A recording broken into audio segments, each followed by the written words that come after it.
Hey there everyone, welcome back to Dan Cave and welcome to a new video build series. So this is the video build series for the 1/20th scale Fujimi Lotus 97T, which of course was Ayrton Senna's first winning car in Formula One, that is, of course. So yes, there's going to be a video build series building that Fujimi kit. Looks great kit, really enjoyable kit. It's built.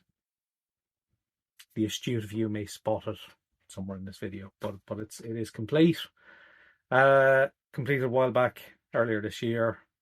Time to put the video together. So part one of, I don't know how many parts, but it's definitely part one. I do know that.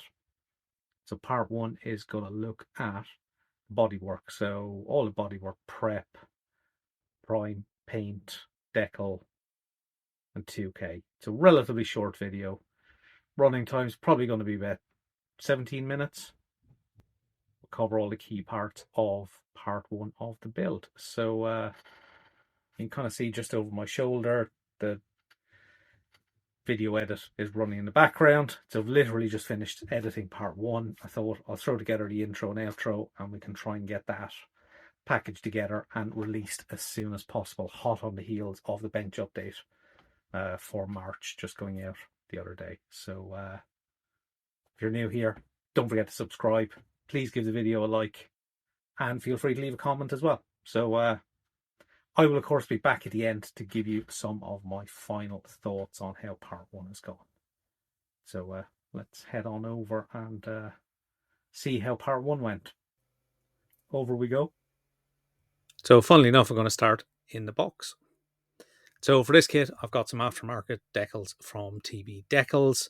That's because the Fujimi kit didn't include the tobacco sponsorship. But it's the usual starting place, identifying anything that's body coloured. The additional note, of course, for this kit is a lot of the instructions are in Japanese, so I'm using Google Translate to live translate to figure out which parts go with which version. So because I'm building Senna's first winning car, so that was from the Portuguese Grand Prix in 1985, that's the version I'm going for. The other version in the kit is from the Belgian Grand Prix from the same year. Now, there is options to do Senna's teammate as well, if you want to do that, Elio De Angelis, but I'm going with Senna's first winning car. So it's all the kind of usual starting place, a little bit of dry fitting, just to make sure I know where parts go. But first and foremost, cleaning up any of the attachment points, sprue attachment points using UMP sanding sticks. Cleaning off the main parts of the stubs with the Tamiya nippers. And then getting in with a UMP sanding stick just to knock back the remaining bit. And then cleaning up with a sponge sander as well. So there's a lot of body parts that make up, we'll say, that the main body, funnily enough. So there's a reasonable amount of dry fitting just to understand how it all goes together, figure out which parts need to be painted in body color, which parts will need, various decals added, where some sub-assemblies can be done. So on the main part of the bodywork for the Portuguese Grand Prix, there is 2 intakes on the top part of the body shell. That's already scored out on the underside, so it's just a case of working through with a sharp scalpel blade to remove the remainder of those intake openings. That's then all cleaned up with some sanders and some files as well, just to clean up the edges. And once that's done and all the body parts are prepped, it's over to the spray booth. Everything gets wiped down with some UMP airbrush cleaner and the anti-static brush, and then it's on to the UMP primer. So UMP black is a primer of choice. I'm going to lay down 2 to 3 coats on everything. Everything is black plastic, so the black will cover very, very well. The UMP primer just gives it an absolutely fantastic base for the subsequent color coats. So those coats go down absolutely fine, running the UMP primer at about 30 psi, 25-30 psi through the UMP Apex airbrush. And of course, as you can see, I'm getting all the way around the body. Make sure you get into all the little corners, nooks and crannies. and then set that aside for about 24 hours to dry. Once that's dry, it's back in with some X18 semi-gloss black from Tamiya's acrylic range. That's thinned with Mr. Hobby Aqueous 110 thinners. And then about, I think it's 2 coats I've done of this. Some areas may have gotten 3 coats, but essentially I'm just putting down another black coat of paint on an already black primer surface. So it all goes down very, very well and gives a nice semi-gloss finish in the end. As you can see on screen, that's the UMP black finish getting covered with the semi-gloss black. And that all goes down absolutely beautifully smooth. No problems whatsoever with that. So I've had good success with this particular colour black with X18. So I've used it on a few black cars in the past. So once that's been set aside and dried for about and cured for about 24 hours, it's time to start with the decals. Now, the decals from TB, they are somewhat scored on the sheet. It's not as helpful as you might think it is, and they do require a little bit of work, so you're as well off just cutting everything out individually anyway. The decals are very thin, but they are very resilient. They work very, very well. And as you can see, I'm just getting some of the gold pinstriping down on the front wing. So I've got plenty of working time using a little bit of heat, some UMP solutions, and of course the usual cotton buds and various things just to blend those decals, get them to sit down properly, and then use the UMP solutions to soften them and essentially melt them into the surface. So let's speed up this bit of the footage, let's stick on a bit of background music and watch all the decals get covered on these body parts.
So with all that decal work complete and left to cure for another 24 hours.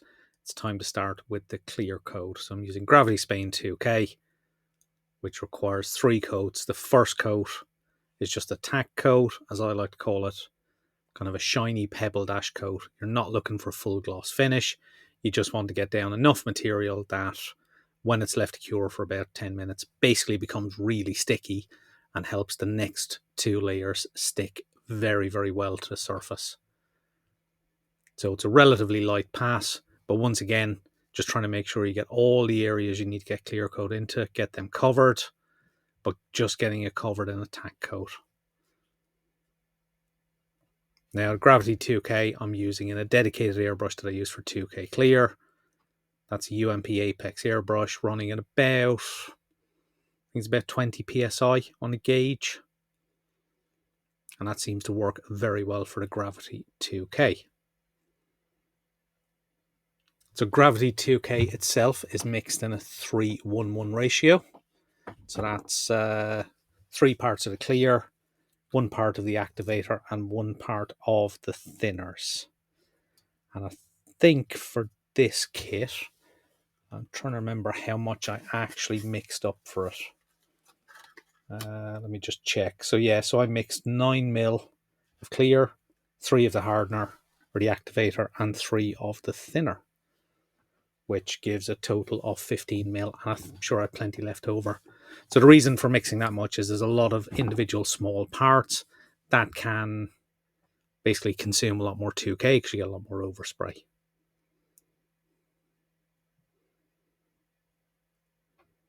But there we go. That's coat number 1 complete. Moving on to coat number 2. So this is going to be the first full wet coat. So at this stage, you can tolerate a little bit of orange peel. The 2K will self-level, of course.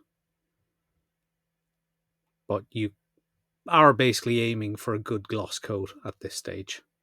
But a little bit of orange peel is tolerable because I will come back for a third coat after the second coat, funnily enough. So as you can see, even that first coat has leveled off a little bit. And now I'm just laying down not quite a full blasting hosed on wet coat, but just enough to give me a nice clear glossy finish. And as I said, you can tolerate a little bit of orange peel at this stage, but you are aiming for a good gloss coat, and that just minimizes the amount of material that you'll need to put down on that third coat. As you can see, that's going on absolutely lovely. And that deep gloss black shine is starting to come through already.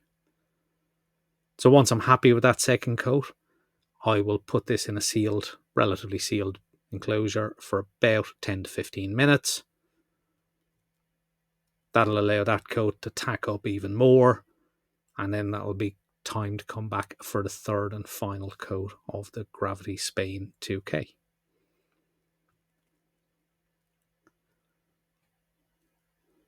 As you can see, there is a little bit of orange peel on the bodywork, but once we get into the third coat, it's already self-leveled, and this is just making sure you get those last final bits completely gloss and completely flat as well. Because basically, aside from a little bit of self-leveling, how it looks at this stage is how it's going to cure. But it's just a case of basically laying down that final coat. Check each part, go around, angle it towards the light so you can see the reflection, and that'll give you a good idea if you've still got any orange peel or any areas where you're missing a little bit of 2K material.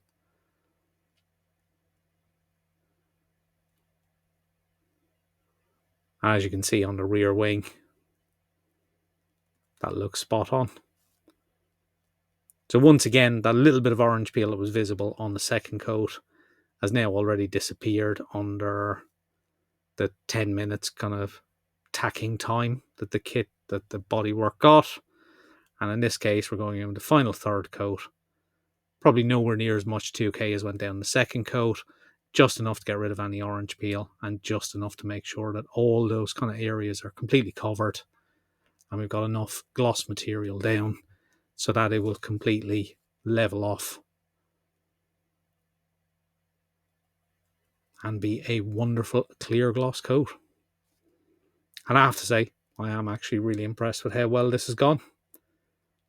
No reaction from the TB decals, as you would expect with 2K. They do seem to be sitting under the 2K very well. And I am very happy with how this has gone. So let's finish up with this bit. Last few passes. And then basically it's a case of putting that away for anywhere between 3 and 7 days. Let's head back to me for my final thoughts. So there we go. That's part 1 complete. That's the 2K done on all the bodywork parts. So my thoughts on part 1. So overall body parts really clean. Plenty of sprue points to clean up, as you saw. Not many seam lines. The kind of top shell of the body was very clear. Little bit of work to basically cut out the intakes. I suppose kind of first pass comments kind of on the kit are very good attention to detail from Fujimi on basically the differences between the cars, between the Belgian and Portuguese Grand Prix, because they're the two that are, that are modelled in the box. So differences on the intakes, difference on the rear wings, so all those are included, so you can do either version. The version I've gone for, of course, I had to cut out the intakes. They are scored on the inside, so there is kind of a mark to start with. But yeah, that all went very, very well. And as you would have seen, the UMP Black went down absolutely fine. The X18 went down spot on. And the decals from TB Decals were very good, actually, in the end. Little bit of interesting challenge, the way they've kind of scored the outline of the decals. It's still a completely clear sheet of decal paper. They've kind of scored around the outline. It's not quite enough of a score to make it completely detached, so you still end up having to cut them out anyway, or you kind of risk having to pull them apart. And you may have seen in the decal section there was a little bit of fiddling with a few bits, but altogether the decals went down fine, reacted well to the setting solutions, and then the Gravity 2K went down pretty much a treat as well. So overall, very pleased with part 1.